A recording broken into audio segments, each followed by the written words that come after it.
Hola mis queridos amigos, les mando un saludo muy cordial aquí desde mi casa en Texas. Un saludo a todos que están escuchando en diferentes partes del mundo, en Texas, en Paraguay, en México. Gracias por su atención. Espero que este libro sea de bendición para ustedes. Ha sido realmente de bendición para mí. Estamos leyendo el plan maestro de la evangelización por Robert E. Coleman. Hoy voy a comenzar la primera parte del segundo capítulo que se titula Asociación. Dice Mateo 28:20, He aquí, estoy con vosotros todos los días. Él estuvo con ellos. Habiendo llamado a sus hombres, Jesús practicó el estar con ellos. Esta era la esencia de su programa de entretenimiento. Simplemente dejar que sus discípulos lo siguieran. Cuando uno se detiene a pensar sobre eso, se da cuenta de que esta era una manera increíblemente fácil de hacerlo. Jesús no tenía una escuela formal, ningún seminario, ningún curso de estudio trazado, ninguna clase periódica para futuros miembros en la cual matricular a sus seguidores. Ninguno de estos procedimientos altamente organizados y considerados indispensables hoy día tenían parte de su ministerio. Por asombroso que parezca, todo lo que Jesús hizo para enseñar a estos hombres su camino fue atraerlos cerca a sí mismo. Él era su propia escuela y contenido de estudios. La informalidad natural de este método de enseñanza de Jesús estaba en notable contraste con el formal y casi erudito método de los escribas. Estos maestros religiosos insistían en que sus discípulos se apegaran estrictamente a ciertos rituales y fórmulas de conocimiento que les distinguía de los demás, mientras que Jesús solo le pidió a sus discípulos que le siguieran. El conocimiento no era comunicado por el maestro en términos de leyes y dogmas, sino en la personalidad viviente de aquel que andaba entre ellos. Sus discípulos fueron reconocidos no mediante conformidad externa a ciertos rituales, sino por haber estado con él, y como consecuencia haber participado de su doctrina. Juan 18:19. Conocer era estar con. Era por virtud de este compañerismo que a los discípulos se les permitió conocer los misterios del reino de Dios.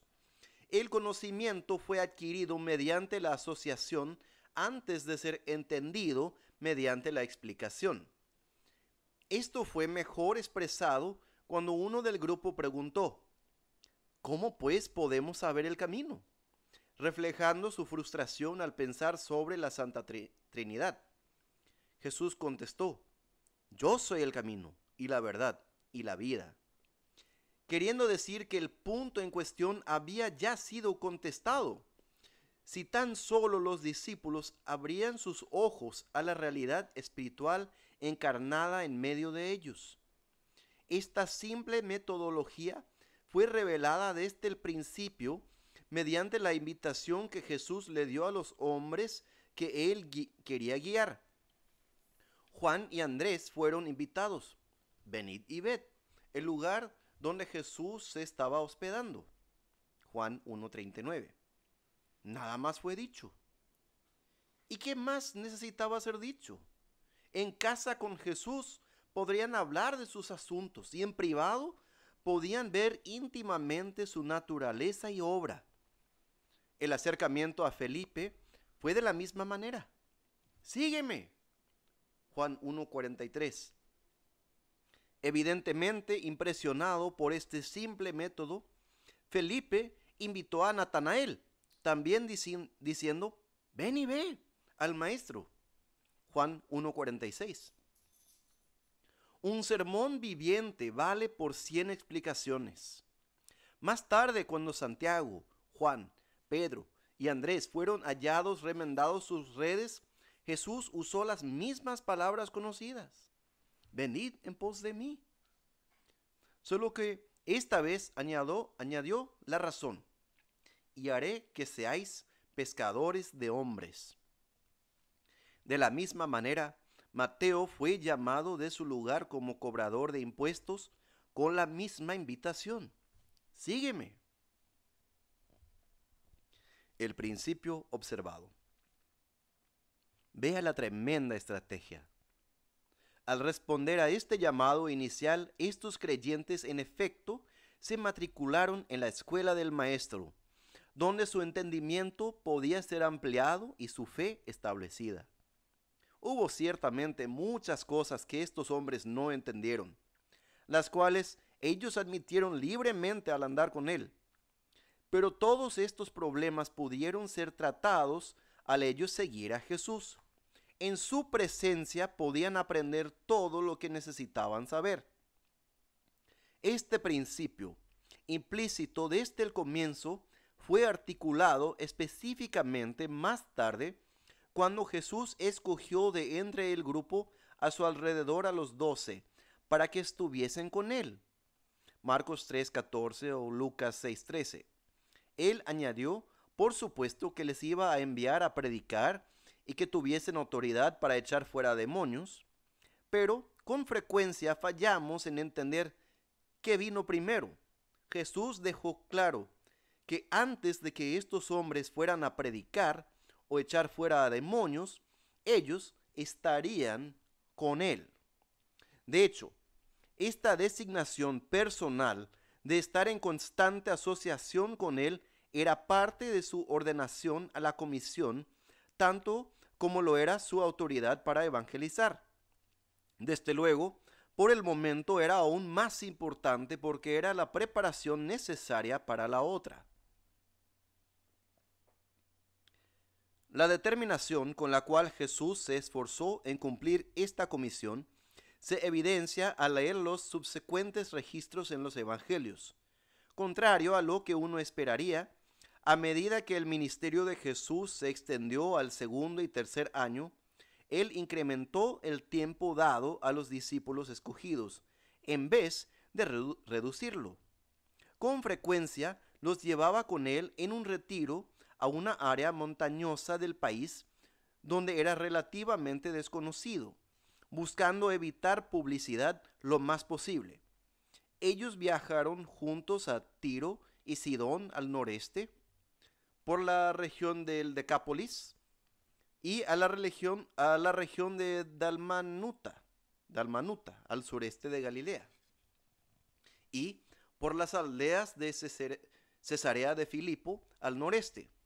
Estos viajes fueron hechos en parte por causa de la oposición de los fariseos y la hostilidad de Herodes, pero principalmente porque Jesús sintió la necesidad de estar a solas con sus discípulos. Más tarde, él pasó varios meses con sus discípulos en Perea, al este del Jordán. Al aumentar la oposición allí, Jesús ya no andaba abiertamente entre los judíos, sino que se alejó de allí a la región contigua al desierto, a una ciudad llamada Efraín, y se quedó allí con sus discípulos. En Juan 11:54. Cuando al fin llegó el tiempo para él ir a Jerusalén, de manera muy significativa, tomó a sus 12 discípulos aparte del resto al acercarse lentamente a la ciudad. Vean Mateo 20:17. Tomando en cuenta esto, no es de sorprender que durante la semana de la pasión, Jesús casi nunca dejó a sus discípulos alejarse fuera del alcance de su vista. Aun cuando oró a solas en Getsemaní, sus discípulos estaban tan solo a distancia como de un tiro de piedra. ¿No es así como sucede en las familias cuando se acerca la hora de partir? Cada minuto es atesorado al comprender más y más que la cercana relación en la carne pronto se acabará. Las palabras dichas en estas circunstancias siempre son más preciosas. En realidad, no fue sino hasta que el tiempo comenzó a irse de sus manos, que los discípulos de Cristo estuvieron preparados para comprender el significado profundo de su presencia con ellos. Sin duda, esto explica por qué los escritores de los evangelios se sintieron obligados a dedicar tanta atención a estos últimos días. En total, la mitad de lo escrito acerca de Jesús ocurrió en el último mes de su vida, y la mayoría de esto en la última semana. El curso seguido por Jesús en su vida fue superamente representado en los días siguientes a su resurrección. Es interesante ver que cada una de las 10 apariciones de Cristo resucitado fue a sus discípulos, particularmente a sus apóstoles escogidos. La Biblia muestra que a ninguna persona no creyente se le permitió ver al Señor glorificado. Y, sin embargo, no nos extraña, no había necesidad de emocionar a la muchedumbre con su revelación espectacular. ¿Qué hubieran hecho? Pero los discípulos que habían huido en su desánimo luego de la crucifixión necesitaban ser revividos en su fe y confirmados en su misión al mundo. Todo su ministerio se desarrollaba alrededor de ellos. Y así sucedió. El tiempo que Jesús invirtió en estos pocos discípulos fue inmensamente mayor en comparación con el dado a otros, que solo podemos concluir que esta era su estrategia deliberada. Él pasó más tiempo con sus discípulos del que pasó con el resto del mundo. Él comió con ellos, durmió con ellos y habló con ellos durante la mayor parte del tiempo de su ministerio activo.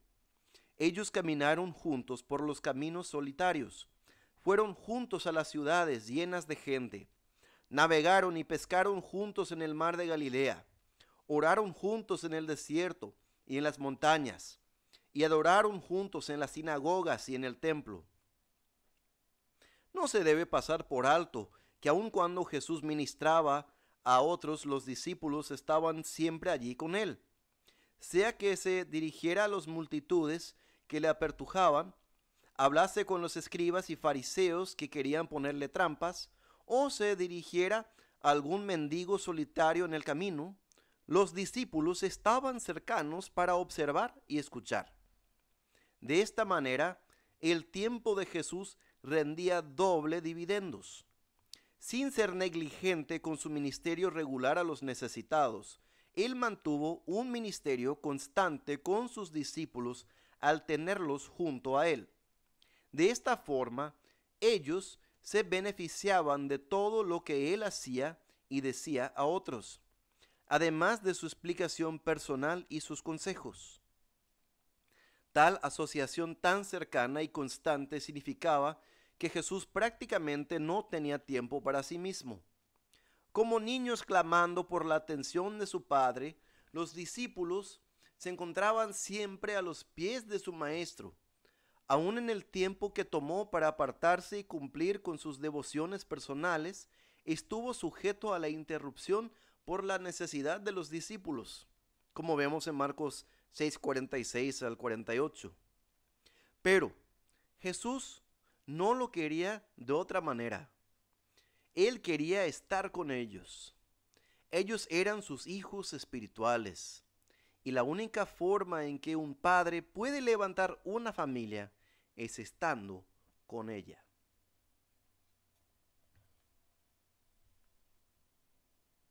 Voy a tomar café.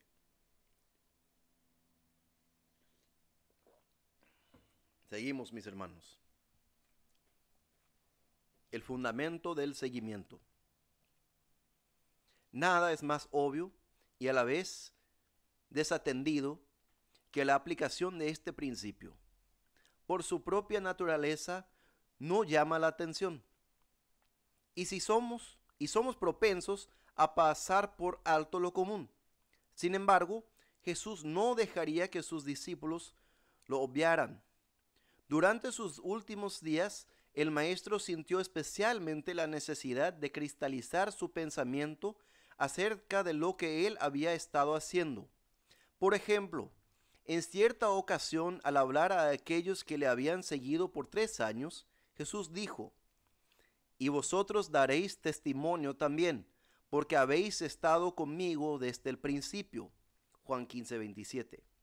Sin fanfarra y sin ser notado por el mundo, Jesús estaba diciendo que él había estado entrenando hombres para que fueran sus testigos después de su partida. Y su método era simplemente el estar con ellos. Desde luego, como él lo dijo en otra ocasión, fue porque ellos habían permanecido con él en medio de sus tentaciones que fueron designados para ser los líderes en su reino eterno, donde cada uno comería y bebería en su mesa, y se sentarían en tronos para juzgar a los 12 tribus de Israel. Lucas 22, 28 al 30. Sin embargo, sería un error asumir que este principio de seguimiento personal fue limitado solo al grupo apostólico. Jesús se concentró en estos pocos hombres encogidos, pero también manifestó preocupación por otros de sus seguidores. Por ejemplo, él fue a la casa de Zaqueo después de su conversión en las calles de Jericó y pasó más tiempo con él antes de irse de la ciudad.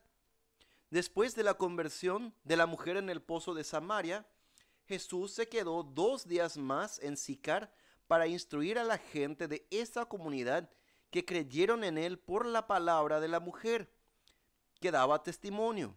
Y mediante esa asociación personal con él, creyeron muchos más, no por el testimonio de la mujer, sino porque oyeron al maestro mismo.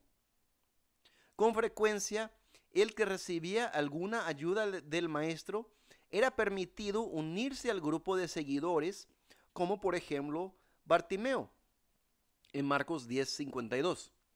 De la misma manera, muchos se añadieron a la compañía de los apóstoles, como es evidenciado por los 70 que estaban con él más tarde en su ministerio a Judea, en Lucas 10.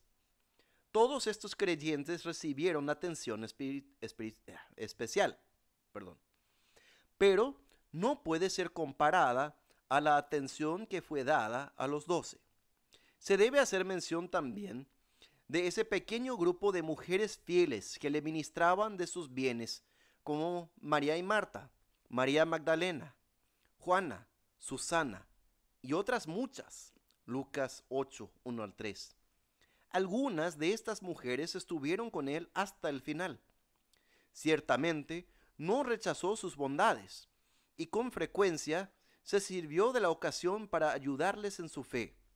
Jesús le dio la bienvenida a su ayuda, pero no trató de incorporarlas a la selecta compañía de sus discípulos escogidos.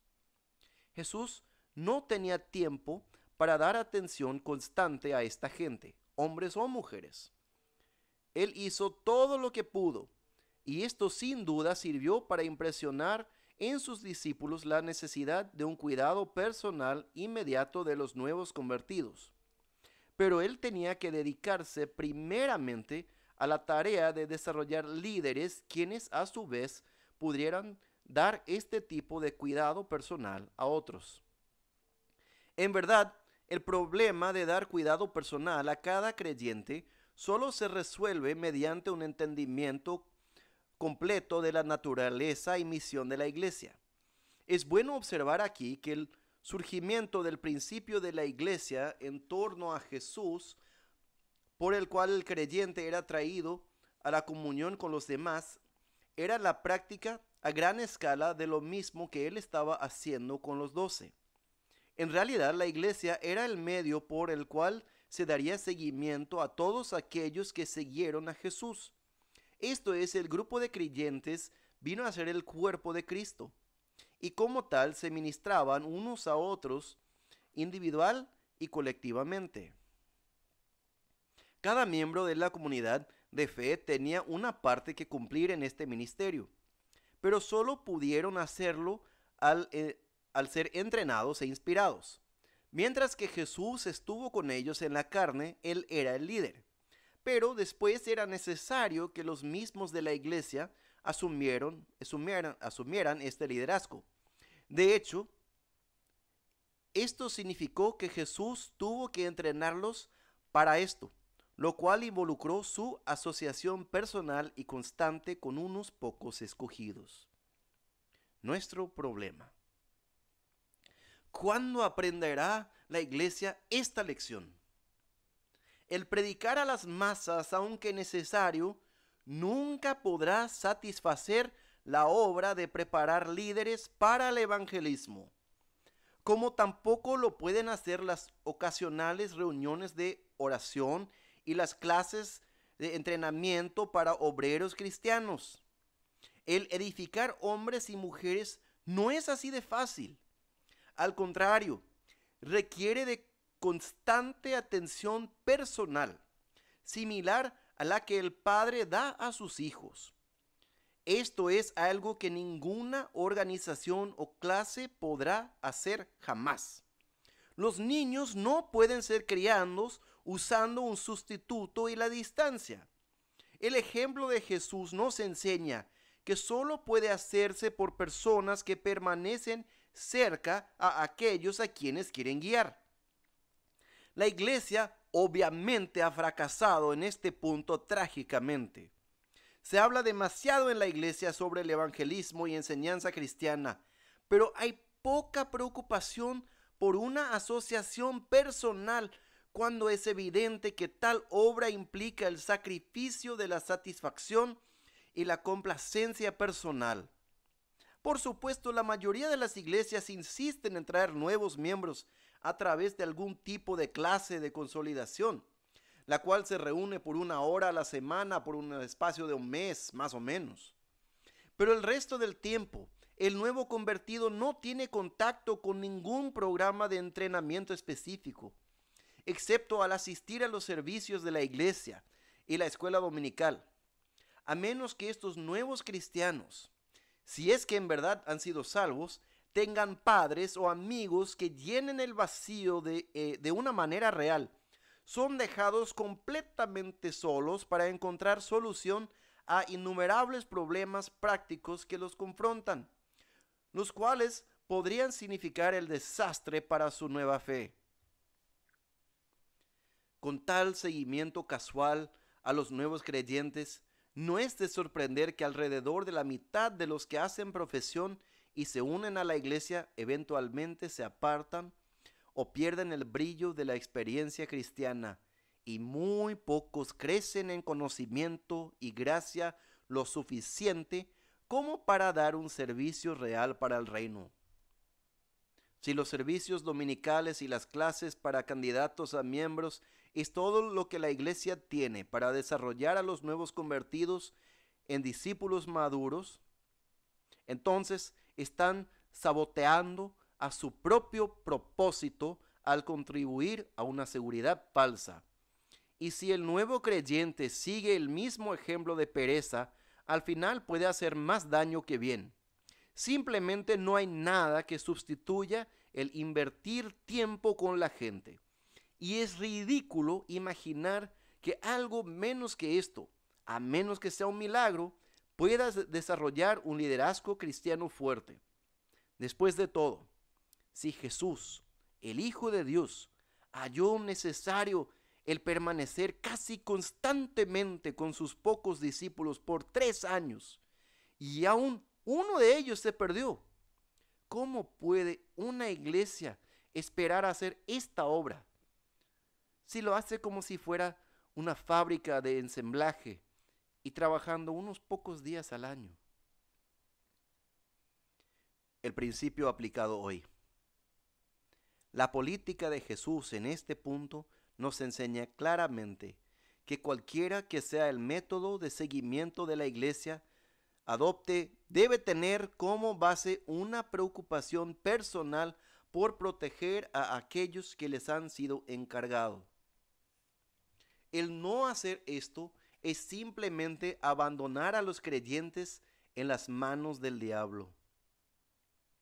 Esto significa que se debe hallar algún sistema mediante el cual a cada convertido le es asignado un amigo cristiano a quien seguir hasta que él o ella puede guiar a otro. El consejero debe permanecer con el nuevo creyente el mayor tiempo posible, estudiando la Biblia y orando con él o ella, y a la vez respondiendo sus preguntas, aclarando la verdad y juntos buscando ayudar a otros. Si una iglesia no posee tales consejeros dispuestos a servir de esta manera, entonces debe comenzar a entrenar algunos. Y la única manera en que pueden ser entrenados es dándoles un líder a quien seguir. Esto responde a la pregunta de cómo se hace. Pero ahora es necesario entender que este método puede lograr su propósito solo cuando los seguidores practican lo que aprenden. Por lo tanto, otro principio básico de la estrategia del maestro debe ser entendido. Y eso vamos a seguir con el capítulo 3. Gracias por escuchar. En vez de leer la primera parte, leí el capítulo entero del capítulo 3 o 2, perdón, de el plan maestro de la evangelización. Espero que hayan disfrutado la lectura. Nos vemos en la próxima. Bendiciones, mis hermanos.